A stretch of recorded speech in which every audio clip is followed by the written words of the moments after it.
The last time she called me my little girl, her voice was already turning the page on me.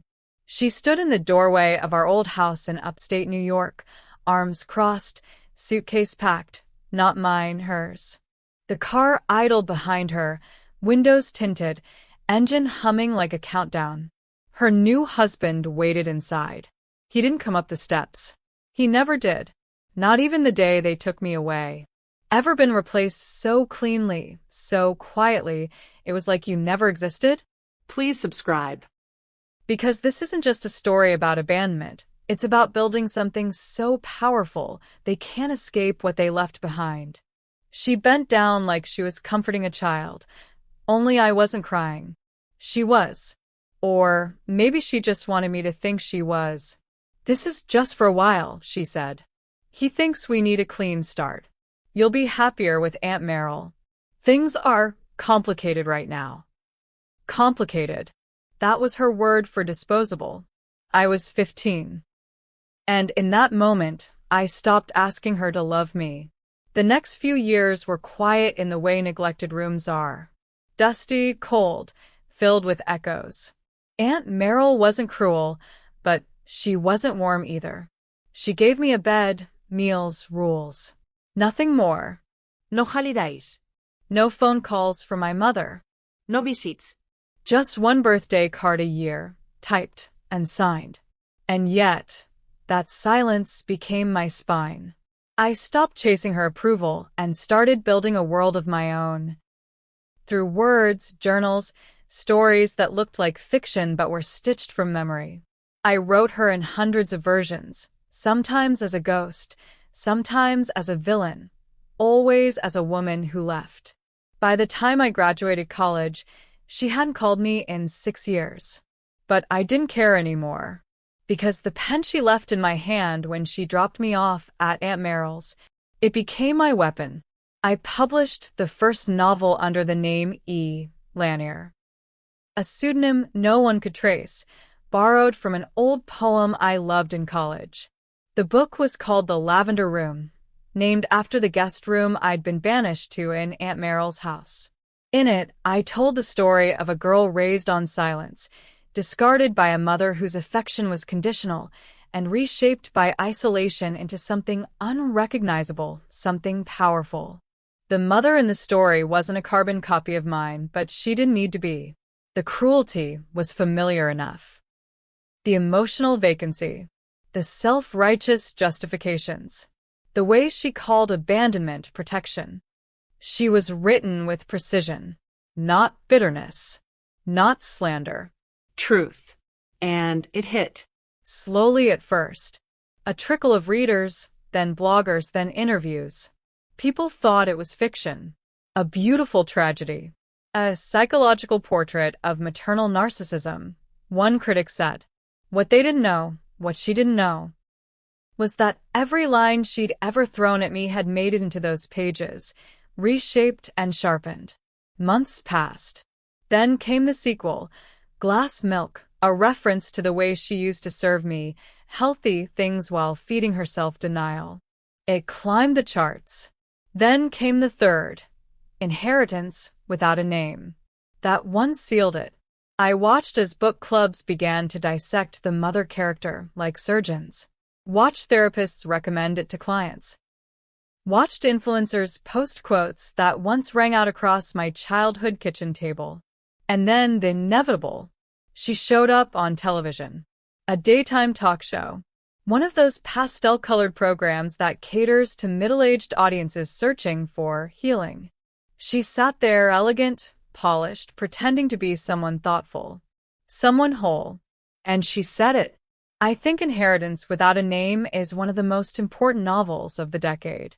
As a mother, it made me reflect on how easily love can become conditional. It's raw. It's honest. It's brave. She didn't know. She had no idea. She was holding her own indictment. And so I waited. Not for her to figure it out, but for the world to. Because the story wasn't over. It was just about to begin. It wasn't until the third book topped the New York Times list that my publisher started pushing for me to step out from behind the pen name. You're a phenomenon, they said. The world wants to see the woman behind the pain. I declined at first. I wasn't writing for fame. I wasn't writing to be seen. I was writing to remember, To heal. to build something from the rubble she left behind. And part of me still felt like the girl in Aunt Meryl's lavender room, unsure if I even wanted to be found. But then came the solace hour, the same show my mother had appeared on, praising inheritance without a name. Their producers reached out to my agent. We'd love to feature E. Lanier on a live panel about the power of maternal grief and fiction. Something about the symmetry was poetic. And when I asked who else would be on the panel, the producer said her name. My mother. They had no idea. Neither did she. I said yes. The day of the panel, I arrived early, dressed in quiet black. No designer labels, no dramatics, just calm. I watched her arrive from the green room monitor. She looked thinner than I remembered. The kind of thin that came from vanity, not hardship. She still walked like the world owed her softness. She smiled when she saw me, as E. Lanier. You must be the author everyone's raving about, she said, shaking my hand. Your work is haunting. My daughter would have loved your books. I almost laughed, but I didn't. The panel began. The host introduced us.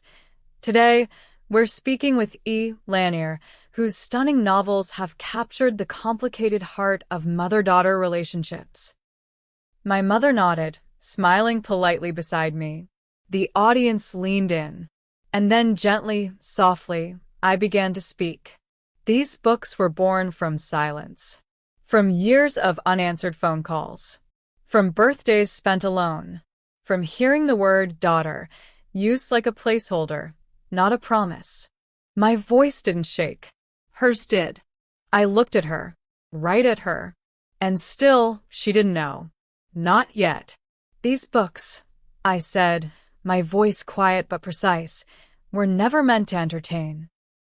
They were meant to expose the kind of grief that lives while its source still breathes. The grief of being erased by someone who once called you their child. The room stilled. Even the air conditioner seemed to pause, as if the building itself understood something irreversible was happening. My mother sat rigid in her chair, one hand knotted around the other. Her smile faltered. Only slightly. But I saw it. The flicker of unease. And then I said it. My birth name is Eliza Rowe. Her head turned so fast I almost flinched. I didn't need to look at her. I felt her stare like cold wind. You call me selfish, I continued, still facing the audience. You told me I ruined your chance at starting over. That I reminded your new husband of the past. So you left me with a woman who barely knew me.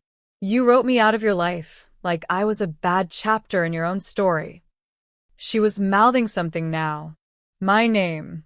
Not Eliza. The nickname she once gave me. Something she hadn't used since the day she closed the door on me and my suitcase. The moderator blinked.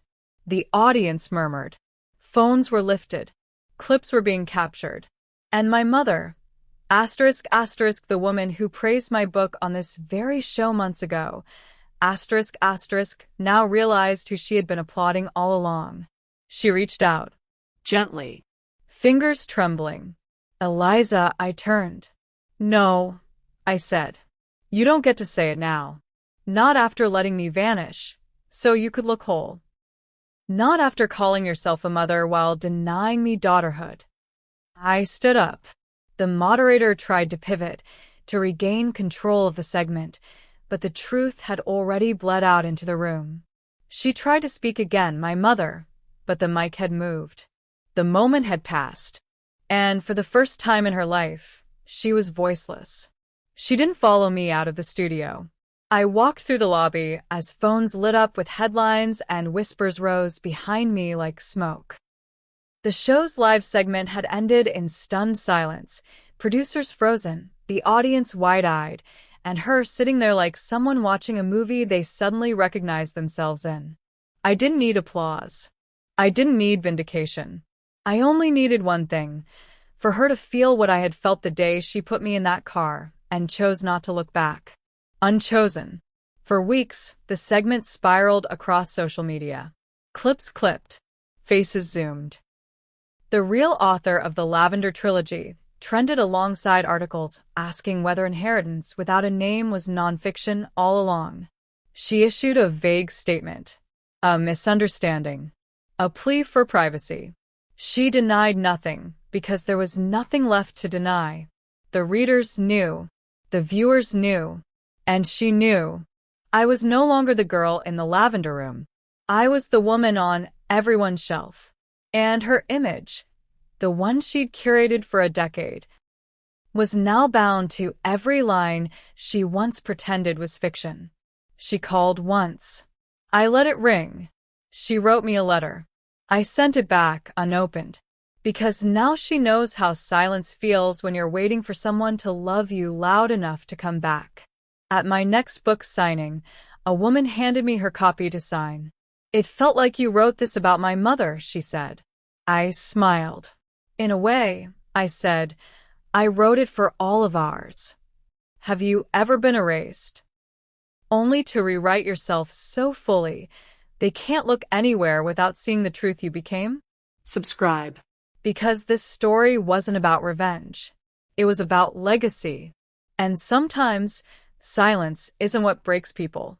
It's what they have to live with when you're no longer theirs to call.